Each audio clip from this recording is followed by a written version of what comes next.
ஸ்ரீமதே ராமானுஜாய நமக. ஆண்டாள் திருவடிகளே சரணம். நமஸ்காரம். 28வது பாசுரத்தில் உறவேல் நமக்கு இங்கு ஒழிக்க ஒழியாதுங்கிற வரியில 9 வித உறவு நமக்கும் பகவானுக்கும்ங்கிற ஆண்டாள். அதுல இன்று ரட்சிய ரட்சக உறவை பார்க்கலாம். நாம் ரட்சிக்கப்பட வேண்டிய வஸ்து பரமாத்மாதான் ரட்சகன். நமக்கு நாமே ரட்சகன்னு இருக்கக்கூடாது. இந்த ஆத்மா சரீரத்தை விட்டு எப்போ போகும்னு நமக்கு தெரியாது. அவரவர் புண்ணிய பாபத்துக்கு ஏற்ப பலனை கொடுப்பவன் அந்த பரமாத்மா. பிறப்பு இறப்பை சகஜமா அவன் நடத்துறான். கஷ்டம் வரப்போது பகவானை நம்ம திட்டுறோம். ஆனா சுகம் வரப்போது அவன் அடியோட மறந்தே போயிடுறோம். என்னுடைய சாமர்த்தியத்தினாலதான் இந்த நல்லது நடந்ததுன்னு சொல்லிட்டு அவனை நினைக்கவே மாட்டோம். அதனால தான் பஞ்சபாண்டவாளுடைய அம்மா குந்தி தேவி எப்பவும் எனக்கு கஷ்டத்தையே குழு கிருஷ்ணா அப்படின்னு பிரார்த்தனை பண்ணினான். கஷ்டமும் பகவானுடைய அனுகிரகம்னு நினைக்கணும். பகவானே கஷ்டப்பட்ட போது நாம் எல்லாம் எம்மாத்திரம்னு நினைக்கணும். பகவான் எப்ப கஷ்டப்பட்டான்? புரி ஜெகநாதன் கோவில்ல பகவான் கட்டையா இருக்கான். ஏன் அவன் கட்டையா ஆயிட்டான்னா ரொம்ப கஷ்டப்பட்டதால அப்படிங்கிறார் ஒரு கவி. அவன் நிலையை பார்த்து அந்த கவிக்கு அழுக வந்துடுதான். பரமாத்மா ஸ்ரீமன் நாராயணனுக்கு கல்யாணம் ஆச்சு. பார்வதி பரமசிவன் தம்பதி விருந்துக்கு வர சொல்லி கல்யாண தம்பதிகளை கூப்பிட்டான். பரமாத்மா பத்தினி கிட்ட விருந்துக்கு போலாமா அப்படின்னு கேட்டான். பத்தினி யாரு? பூமி பிராட்டி. அவள் சொல்லிட்டா நான் வரல அப்படின்னு. ஏன் அப்படின்னு கேட்டான் பரமாத்மா. நீங்க கூப்பிட்ட இடத்துக்கு நான் எப்படி வர முடியும்? என் மேல இத்தனை சராசரங்கள்லாம் இருக்கே, அதனால நான் வரலை அப்படின்னு. பரமாத்மா எல்லா இடத்துக்கும் தனியாவே போனான். எல்லாரும் பத்தினி அழைச்சிட்டு வரலையா அப்படின்னு கேட்டா, கல்யாணம் பண்ணிட்டும் பிரம்மச்சாரி நிலை பகவானுக்கு. என்ன பண்றதுன்னு பார்த்தான். 2வது கல்யாணம் பண்ணிட்டுட்டான். அதிரூப சுந்தரனான பரமாத்மாக்கு யார் தான் பொண்ணு கொடுக்க மாட்டா? சமுத்திரராஜன் தன் பெண் மகாலட்சுமியை கல்யாணம் பண்ணி கொடுத்துட்டான். இவள் முதல் மனைவிக்கு நேர் எதிர். பூமி தேவி இடத்தை விட்டு நகரமாட்டா. இவள் ஓடிண்டே இருக்கா. இவளோட ஓடி ஓடி பகவானுக்கு மூச்சு வாங்கிறது.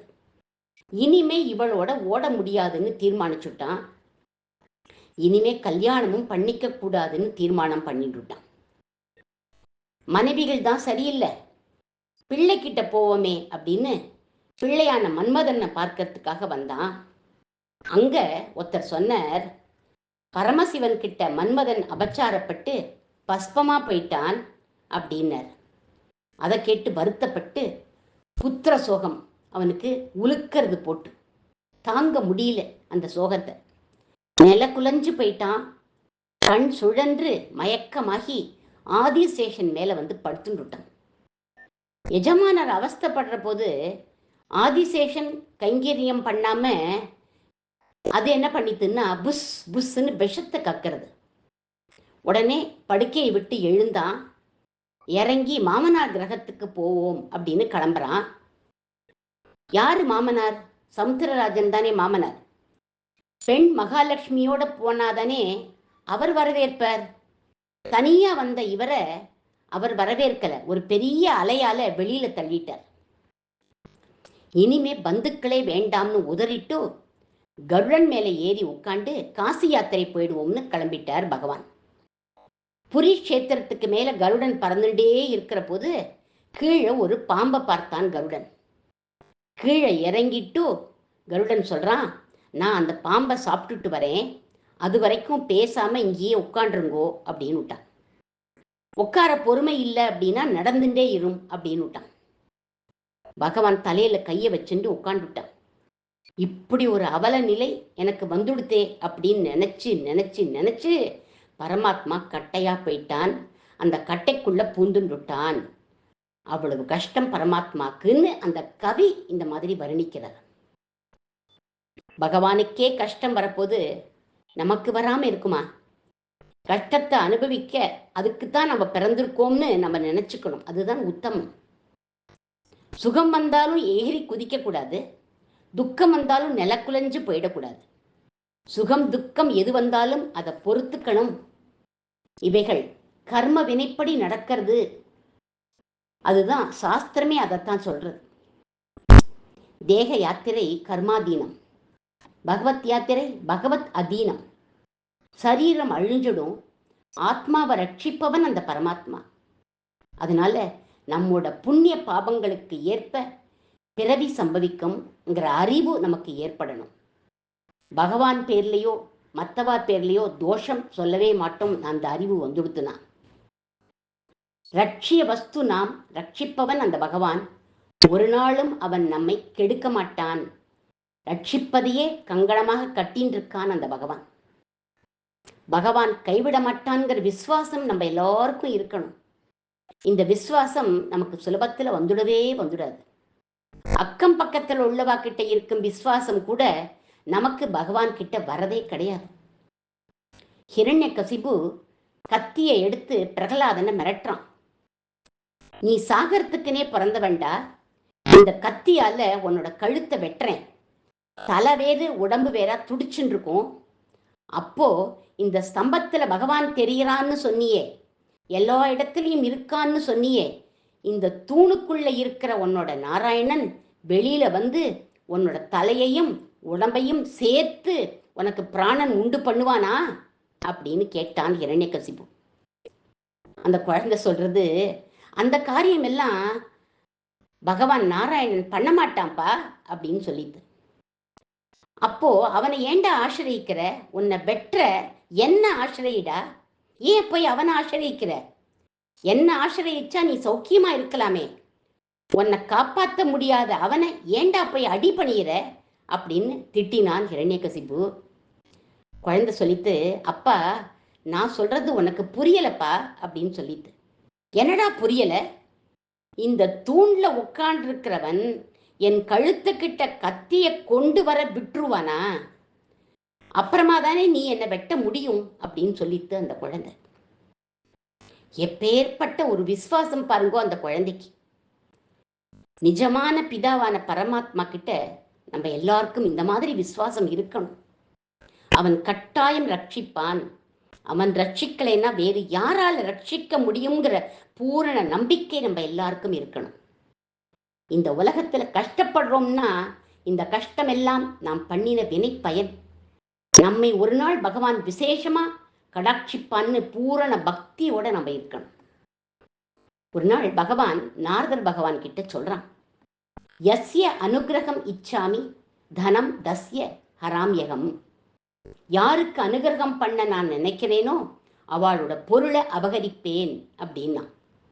ஏன்னா கஷ்டம் வந்தாதான் பகவானை நினைப்போம். அவனை நினைக்கிறோமா இல்லையான்னு பரீட்சை பண்ணி பார்க்கிறான் அவன். அவனே ரட்சகன்கிற நம்பிக்கையோட நம்ம இருக்கணும். அவன் ரட்சிக்கலைன்னா நாம் வாழ முடியுமா? 3 விதமான நியாயப்படி பகவான் ரட்சிக்கிறான்னு சாஸ்திரம் சொல்றது. என்ன 3 நியாயம்? முதல் நியாயம் ஜல மத்ஸ்ய நியாயம். ஜலத்துல மீன் வாழறது, அதுலேருந்து மீனை எடுத்துட்டா மீன் துடிச்சு செத்து போயிடுறது. அந்த ஜலமும் கெட்டு போயிடும். எப்படின்னா ஜலத்துல இருக்கிற அழுக்கு அந்த மீன் சாப்பிடும். அதனால அந்த ஜலம் தூய்மை ஆயிடும், மீனும் சௌக்கியமா இருக்கும். ஜலமும் மீனும் சேர்ந்து இருந்தாதான் ஏற்றம். அது மாதிரி பகவான் ரட்சிச்சாதான் அவனுக்கு ஏற்றம். அவனால ரட்சிக்கப்பட்டா நமக்கும் நன்மை. ரட்சிக்கலை அப்படின்னா ரட்சகன்னு பேர் வச்சுட்டு என்ன பிரயோஜனம்? லக்ஷ்மணன் ராமர் கிட்ட சொல்றான், ஜலான் மத்ஸ்ய விபோத்ருதௌ அப்படிங்கிறான். அண்ணா, எங்களை விட்டுட்டு நீங்க மட்டும் காட்டுக்கு போனா நானும் மன்னி சீதாவும் ஜலத்திலேந்து எடுத்து வெளியில போட்ட மீன் எப்படி மாண்டு போகுமோ அப்படி துடிதுடிச்சு நாங்க மாண்டு போயிடுவோம் அப்படின்னா. பகவானை விட்டு க்ஷணகாலம் பிரிஞ்சாலும் அபவாதம்தான். ராமனை விட்டு லக்ஷ்மணன் பிரியவே இல்லை. பரதன் கொஞ்ச காலம் பிரிஞ்சு கேகேய நாட்டுக்கு போனான், எல்லா அபவாதத்துக்கும் ஆளானான். அதனால நம்ம பகவானை விட்டு பிரியக்கூடாது. அடுத்த நியாயம் மார்ஜால சிசு நியாயம். மார்ஜாலம்னா பூனை. பூனை குட்டி போடுறது. தாய் பூனை குட்டிகளை எடுத்துட்டு போய் வேற இடத்துல வைக்கும், ஒரே இடத்துல வைக்காது. தாயே வரலை அப்படின்னா குட்டிகளோட நிலை என்ன ஆகும்? பூனை தன் குட்டிகளை ரட்சிக்கிற மாதிரி எம்பெருமான் நம்மளை ரட்சிக்கிறான். நம்ம எந்த இடத்துல இருந்தா க்ஷேமம்னு பார்த்து பார்த்து ரட்சிக்கிறான் பகவான். மூன்றாவது நியாயம் மர்க்கட சிசு நியாயம். மர்க்கடம்னா குரங்கு. குரங்கு குட்டி தாய் குரங்க கட்டிக்கிறது. தான் போற இடமெல்லாம் தாய் என்ன பண்ணும், குட்டியையும் அழைச்சிட்டு போயிடும். அது மாதிரி சிசுவாகிய நாம் பகவானோட திருவடியை பிடிச்சுண்டா அவன் இருக்கிற இடத்துக்கு அழைச்சிட்டு போயிடுவான் அந்த பகவான். நவவித சம்பந்தம் தொடரும். ஆண்டாள் திருவடிகளே சரணம்.